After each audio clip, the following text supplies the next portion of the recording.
Majority of the country, there is no stopping politics taking place, and this time first of the block seems to be Samajwadi Party, where the leaders are linking the crackdown to upcoming elections. Listen into Manoj Yadav. जब कहीं चुनाव होने वाला होता है और खासकर voting के एक आध दिन पहले आतंकवादी पकड़े जाना, आतंकवादी गतिविधियों में इस्तेमाल सामान पकड़े जाना, ये बीजेपी राज में बड़ी कॉमन सी बात हो गई है। कहीं कोई 26 जनवरी 15 अगस्त होगा तब भी यही चीजें देखने को मिलेंगी, कोई धार्मिक यात्रा चल रही होगी तब भी ऐसी चीजें देखने को मिलेंगी। इसका मतलब बीजेपी और इन सारे संगठनों का लेन देन बड़ा पुख्ता है कि जब बीजेपी इशारा करती है तब लोग आ जाते हैं और एक्सप्लोजर से लेके तमाम सारी चीजें पकड़ी जाने लगती हैं। दुर्भाग्यपूर्ण है, बिहार में चुनाव वहां के मुद्दे पे होगा, चाहे जो कुछ आप पकड़ो चाहे जो कुछ छोड़ो। Linkage of a crackdown against terror to upcoming elections in Bihar. One really wonders what really did the opposition expect for the intelligence agencies and cops across states to do? Sit and watch as terror activities were taking place, going on under the radar. Instead of appreciating them and the crackdown, they are seeing a BJP collusion with these anti-national agents. In fact, it is not just an off-the-cuff remark being made by a small-time leader of a party. It is now the head of Samajwadi Party himself, Akhilesh Yadav, also amplifying and echoing the same sentiment. Intelligence failure मानिए, पहला primary आप ये मानिए कि intelligence failure है कि ये चीजें पहुंची कैसे, यहां आई कैसे। जब हमारे पास सीसीटीवी है, सैटेलाइट चीजें हैं, हम सैटेलाइट से ट्रेस कर सकते हैं चीजें, सब चीज सर्विलेंस में है, इतनी फोर्स है, और पिछले 10-11 साल से ये प्रयास चला है घुसपैठिए ना आए या इस तरह की चीजें आए। कहीं ऐसा तो नहीं वोट पड़ने जा रहा है, कहीं पर वोट पड़ने जा रहा है कहीं, हाँ समझ लीजिए अब आप। Adib is now joining us for more on this. Adib, it only takes a political acumen of sorts to convert a successful crackdown into an intelligence failure. What exactly are the leaders of Samajwadi Party expecting the people to do? If there is an impending election, there should be no crackdown. Is it an intelligence failure, or it is a success of intelligence network that we have now managed to avert an attack?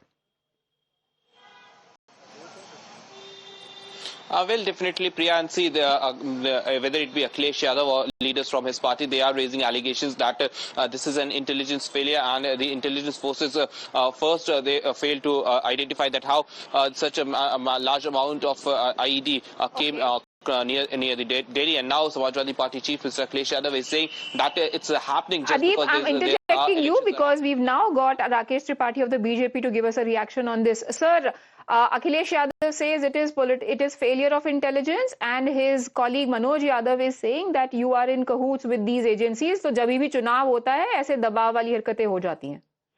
देखिए, इस देश ने देखा है बहुत लंबे समय तक देश के रेलवे स्टेशनों पर, बस अड्डों पर, सार्वजनिक स्थानों पर ये अनाउंसमेंट होते हुए कि संदिग्ध वस्तुओं को न छुएं, ये बम हो सकता है, खिलौनों में बम हो सकता है, कुकर में बम हो सकता है, तमाम प्रकार के एक भय के साए में देश लंबे समय तक जिया है।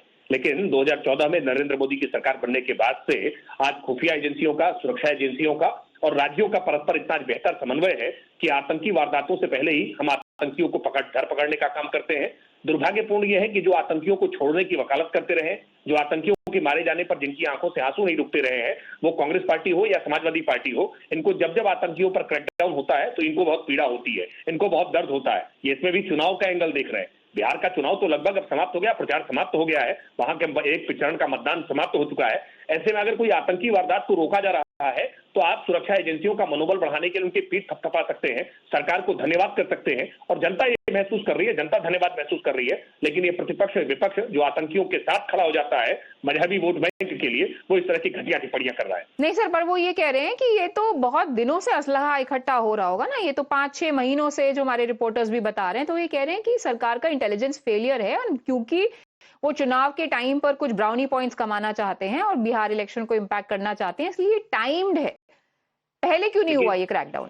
ये दुखद है कि इस तरह की बड़ी घटनाओं को रोकने में सुरक्षा बलों ने जो परिश्रम किया है, उस परिश्रम को ये चुनाव से जोड़ करके उनके परिश्रम पर पानी फेरने का काम कर रहे हैं।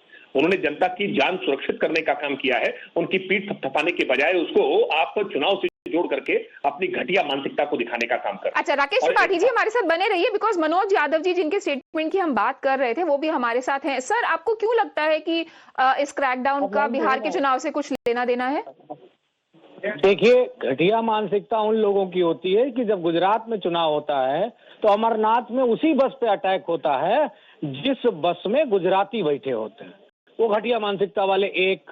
दूसरे घटिया मानसिकता वो होते हैं कि जब चुनाव होता है लोकसभा का तो पुलगांव में जिस तरीके से पुलवामा में पूरा सैनिक मार दिए जाते हैं और प्रधानमंत्री घटिया मानसिकता के साथ उसका भुना लेते हैं चुनाव में, तो वो घटिया सर लेकिन सर पर इलेक्शन को क्रैकडाउन से जोड़ने का काम तो आप और आपकी पार्टी कर रही है ना। इस बार जो पास में हुआ उस पर बहुत डिबेट हो चुकी है कई बार कि किसने भुनाया और किसने नहीं भुनाया और कौन अभी तक भुनाने की कोशिश कर रहा है। हमने तो एक भी बयान नहीं देखा बीजेपी का बोलते हुए कि बिहार इलेक्शन के लिए हमें वोट करिए क्योंकि हमने देखिए क्रैकडाउन किया। ये तो आपने शुरू किया पॉलिटिक्स। मैं बता रहा हूँ अभी नेपाल बॉर्डर है ना, बिहार बॉर्डर के से सटा हुआ, जिस पल चुनाव था लोकसभा 2024 का वहां न्यूसेंस क्रिएट हो गया था और जैसे चुनाव खत्म हो गया नेपाल से हमारे मधुर रिश्ते हो गए। ये कौन सा है चक्कर भाई? सर आप अभी की बात कीजिए ना, आप अभी की बात कीजिए ना, आप हिस्ट्री में मत जाइए। हम बोल रहे हैं आप क्या चाह रहे थे कि इंटेलिजेंस एजेंसी को अगर पता चला कि कहीं पर 3000 किलो एक्सप्लोजिव मटेरियल है तो क्या करते हो? बैठे रहते कि 14 तारीख को इलेक्शन का रिजल्ट आ जाए उसके बाद हम सोचेंगे, करेंगे, देखेंगे? नहीं, बिल्कुल नहीं। वो तो बधाई दी है, हमारे नेता ने बधाई दी है कि पुलिस ने कम से कम पकड़ लिया, लेकिन ये सब कुछ चुनाव के 1-2 दिन पहले ही क्यों होता है? इसका जांच जरूर होनी चाहिए। अच्छा, इसकी जांच प्रधानमंत्री मोदी जी और गृह मंत्री अमित शाह जी, रक्षा मंत्री राजनाथ सिंह जी, इनके माध्यम से इसकी जांच होनी चाहिए कि भारत में जब किसी राज्य या देश का चुनाव होता है तब इस तरह की घटनाएं क्यों होती। इसकी जांच की मांग की है समाजवादी पार्टी ने। अगर इसमें किसी घटिया मानसिकता वाले व्यक्ति को दिक्कत हो रही है तो अपने घटिया दिमाग का इलाज करा ले। सर ये भाषा तो बहुत कमेंडेबल नहीं है। हम लोग अच्छे से अपना शुरुआत की है, ये उनसे पूछिए। सर मेरा स्टेटमेंट सबके लिए है। मेरा मैं किसी एक आदमी को टारगेट नहीं कर रही हूँ। But Rakesh Tripathi ji, would you like to respond? देखिए, मुझे लगता है कि ऐसे मूर्खतापूर्ण तर्कों पर क्या जवाब दिया जाए। देश में हर समय कोई ना कोई चुनाव होता है। कहीं पंचायत के चुनाव हो रहे हैं, कहीं निकाय के चुनाव हो रहे हैं, कहीं विधानसभा के चुनाव हो रहे हैं, कहीं लोकसभा के चुनाव हो रहे हैं। तो क्या चुनाव को देखते हुए सुरक्षा एजेंसियां, खुफिया एजेंसियां काम करना बंद कर दें? क्या चुनाव के दौरान में हाथ पर हाथ धरकर बैठ जाए और सुरक्षा व्यवस्था को भगवान भरोसे छोड़ दें? कि किस तरह के कुतर्क गढ़ने का काम कर रहे हैं कि नेपाल के बॉर्डर पर भी कोई घटना हो रही है तो उसका भी चुनाव से लेना देना है। यानी दुनिया भर में घटने घटनाओं को भी आप चुनाव के साथ जोड़ने का काम कर रहे हैं। आपके लिए सब कुछ चुनाव ही होगा, लेकिन हमारे लिए देश सर्वोपरि है। दल सर्वोपरि नहीं है, देश सर्वोपरि है और देश सुरक्षित हाथों में है, ये देश महसूस कर रहा है। भाई वो सवाल पूछ रहे हैं जो आतंकियों को छोड़ने की वकालत कर रहे थे, उन आतंकियों को जिन्होंने रामपुर में सीआरपीएफ कैंप पर हमला करने का काम किया था, जिन्होंने वाराणसी के संकट मोचन मंदिर पर हमला करने का काम किया था, अयोध्या के राम जन्मभूमि पर और लखनऊ की कचहरी में ब्लास्ट करने का काम किया था, जिन अपराधियों को उम्र कैद की और फांसी की सजा हुई है, उन अपराधियों आतंकियों को छोड़ने की वकालत करने वाले ये समाजवादी पार्टी के लोग ये नैतिक बल लेकर कहां से आते हैं? ये आतंकियों के पैरोकार लोग, इनको तो इस बात पर बोलने का कोई नैतिक अधिकार नहीं है और जनता के बीच में जाकर के माफी मांगे, पापों का प्रायश्चित करें। इसलिए जनता ने आपको सजा देने का काम किया है। आतंकी मसलों पर बोलने का नैतिक अधिकार समाजवादी पार्टी पूरी तरह से खो चुकी है क्योंकि इनकी सहानुभूति, इनकी संवेदनाएं आतंकियों के साथ है। मनोज जी, ये सवाल तो बीजेपी पहले भी उठा चुकी है और बहुत लोग कहते भी हैं इस इंसिडेंट में भी अगर जो अक्यूज है वो डॉक्टर अदील, डॉक्टर मुजम्मिल हैं और 5 और लोग भी हैं, क्या यही वजह है कि समाजवादी पार्टी को इसमें टाइमिंग को क्वेश्चन कर रहे हैं, इलेक्शंस को क्वेश्चन कर रहे हैं, लेकिन जो टेरर मॉड्यूल है और जो उनके प्रोटेक्टर्स हैं पाकिस्तान में उनको क्वेश्चन नहीं कर रहे? पाकिस्तान से किसका रिश्ता है ये मैं नहीं बताऊंगा, लेकिन मैं उदाहरण जरूर दूंगा। जब कंधार तक आतंकवादियों को छोड़ने गए थे तो किस पार्टी के वो मंत्री थे?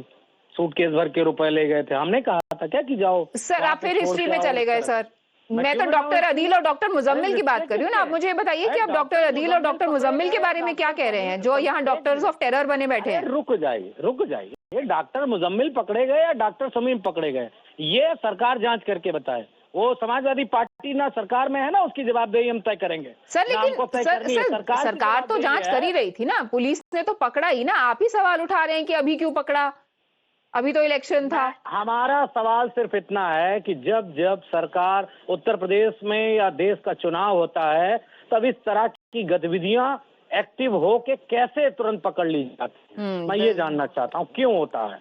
ये क्यों होता? कौन सी भावनाओं से खेलना चाहते हैं भाजपा के लोग? और सुनिए, मैं एक बात कहता हूं, कांग्रेस रिज्यूम में बहुत सारे आतंकवादी पकड़े गए, मारे गए, फांसी की सजा हुई और दुनिया से अलविदा हो गए, गोलियां भी खाई। इनके रिज्यूम में पकड़े गए कितने आतंकवादी अब तक फांसी पर चढ़े हैं और कितनों को सजा हुई? सर, वो डेटा तो व्यूअर्स के पास भी है, पर चुनाव आने से पहले कौन सी वो मानसिकता होती है जो कि मैनिफेस्टो में लिखती है कि जिनके अगेंस्ट फॉल्स केसेस हैं, जो कि बिना किसी बेसिस के बोल दिया जाता है फॉल्स केसेस हैं, उनको वापस कर दिया जाएगा, उनको रिहा कर दिया जाएगा, वो भी सब लोग जानते हैं। But thank you, we unfortunately run out of time. Thank you doctor mister Tripathi and mister Yadav for joining us. We take a very quick break.